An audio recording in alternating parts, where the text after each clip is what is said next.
Hello everyone, Anthony Fantano here, the internet busiest music nerd, and today we'll be reviewing Tyler Creator's newest album, Chromakopia! I can't do this shit. Nah. I cannot do this shit. I cannot do this shit at all. Nigga, I take it off this fake ass mustache. I couldn't even get a fucking bald cap, nigga. Weak ass mustache got me cover up my fucking real one. My totally legit real fucking mustache. I'm not doing this. I'm taking this shit off, bro. Alright, that's better. I would say though, his glasses, Fantano's glasses, that swag. Alright, so in this video, first album review on the channel. And who more fitting to review first than Tyler the Creator himself? I mean, Cherry Bomb, Flower Boy, Igor, Call Me If You Get Lost. I'm not gonna lie, this nigga gotta be my favorite bisexual man. Besides Tony. I'm not gonna be all technical and do a whole deep dive like these other channels be doing. I'm just gonna go track for track and say things I like about the album. So let's get into it. Saint Chromo was a tough intro. Let's stick for a second. An intro should never be the best on the album, but the tone setter. And with Daniel Caesar, that's exactly what Tyler did on this track. Tyler was spitting hard on this song, bro. And the hook made me float. Like, I knew I was in for something with this album when I heard that hook. But going from this to Ratata, bro, man, I'm one of the first to sit up and say this is one of the most underrated songs from this album. This feels like you would get this from Cherry Bomb way back then, but it's just so refined in a way. It's always tough when an artist just come out on the album and like one of the first few tracks, they just swinging, bro. Like, it reminds me of Kendrick with N95. Random Kendrick Glaze is crazy. I couldn't find another example off the dome from this decade. 20,000 on me, 100,000 on me, 50,000 on me, a couple thousand on me. Noid was the lead single for his album. We been heard it. It's tough. Tyler paranoid because music standards are weird. Not much to say. He just getting stalked maybe again.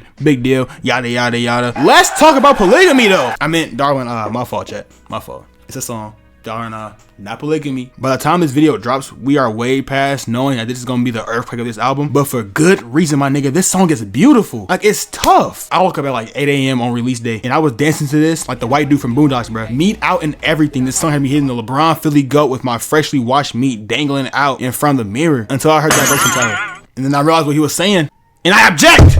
Talk about some, man, polygamy ain't that bad. Let's just both have hoes. Nah, G, fuck that. The day I tell women to leave and be better off without me, the same day I jump off the Brooklyn Bridge, dog. All jokes aside, I am not joking about me never doing open relationships. Only about judging Tyler for this song's subject matter. But in all honesty though, I just said that to like let y'all know the tonal shift my brain had when listening to this song. Because I already know everyone else gonna hear the cutesy vibe and post their boyfriends and girlfriends to it and not knowing what he's talking about for real. And then it's not gonna correlate to what the trend is gonna start off or whatever. Yada yada yada yada. Already seeing motherfuckers doing it on TikTok. They just look stupid. Shameless plug, follow me there. I got motion. But this song hard. And yeah, it's my most streamed. So maybe polygamy ain't that bad. I gotta stop making jokes about that shit. I am never doing that. Ever. But I love this view from Tyler because I mean, it's real as fuck. All polygamy aside. Hey Jane, bro, I'm not gonna lie. When I first heard this, I thought it was like storytelling one on the album. But you know how usually other rappers don't be telling like true stories. Sometimes they be just saying like, you know, hypothetical stories to like kind of like make their point across or whatever. I thought this was that because I cannot imagine Tyler the Creator having a pregnancy scare. Like a kid on the way. Okay. Nah, he was having a pregnancy scare. Writing from his and Jane's perspective opened up a lot of topics and tough decisions many go through in a dilemma of pregnancy.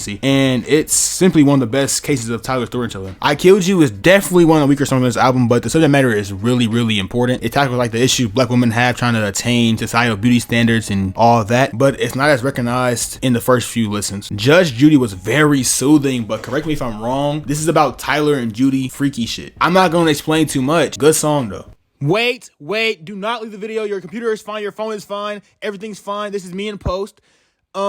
Correction, I didn't know that Judy is dead. Yeah, I didn't realize till like my, I don't know, 10th listen or so after this video was like made. RIP.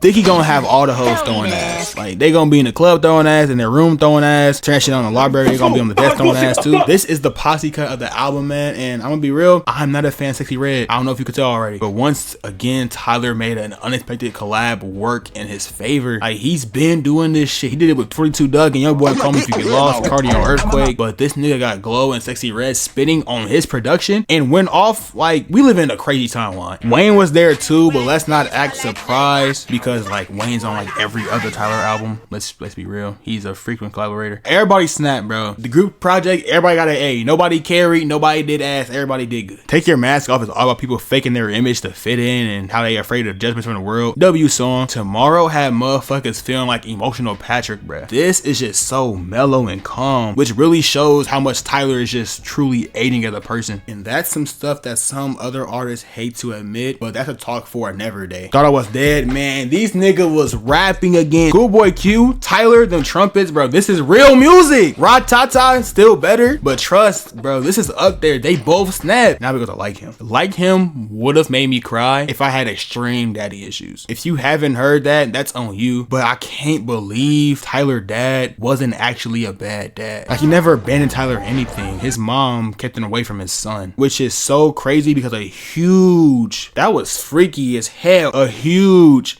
part of Tyler's drive to become who he is was the resentment of his absent father. I can't even sit here and say this is some huge plot twist because, like, this is this man's life. Like, this ain't nonfiction. This is this man's life. I was so shocked when I heard the ending because it was just so out of left field. But this is so beautiful, and I know there's many people who like relate to it. Heavy. Also, Baby Keem moan on a beat. So this is feature of the year. W Glaze. I don't care what anybody say. Balloon is hard. Roblox Tycoon ad beat. Nick Jr. ad beat. Damn, this shit bangs though ad beat. Like, nigga, this shit hard. I think Balloon is the most mixed song on this album, but to me, this is a top 3 song from this tape, bro. I'm not playing. I love this. After Dollar and I was streaming this the most. I love this song. I love this beat. I love everything about it. Like, Don't Sleep on Doechii, bro. Oh my gosh. Tyler too. I air this bitch out like Balloon. Oh my gosh, bro. Can I get an amen? Oh my gosh, bro. And then people won't say, the Doechii feature sucks though. Doechii snap. Grow up. And last but not least, I Hope You Find Your Way Home is honestly just a summary of the entire album. Not much to say about that song. It's a good song though. With everything being said, I really enjoy this album. And by the time of me typing this script, I probably listened to this about like 6 songs, actually about like 7 or 8 now, I'm not gonna lie. I'm edging 10. Pause. As ratings go, I gotta give it 9 out of 10. Some of you might call glaze, other might try to fry me because I didn't give it a 10. But to me, its production is a compilation of the best things we have heard from all of his previous works. And the subject matter is super deep and personal. It's the deepest we have ever seen from Tyler, the Creator. Placing it in his discography, I'm comfortable with putting it at like number 2, which I might say is crazy, but hear me out. Argue with your mom. This is better than Call Me If You Get Lost. It's better than Flower Boy. I like both of them albums. This is better. Chromokopia is better. Chromokopia is better. Igor though, I don't know, because I really cherish how short and sweet Igor is. It's short, sweet, to the point, and the production value on that album is better ever so slightly to Chromakopia. But Chromakopia's subject matter and its themes are just wider. Oh my god, I gotta stop doing this. It's just wider, and it's just the best we ever seen from Tyler. It's relatively new, so we can't really tell how good it is yet. We gotta see how it ages, how it lasts. We gotta see how all this works. But for now, I have it number 2 for his whole discography under Igor, and I said a whole bunch for this video. Man, dang, gotta do a lot of editing. Thanks for watching. Love you all, and to all, a safe night.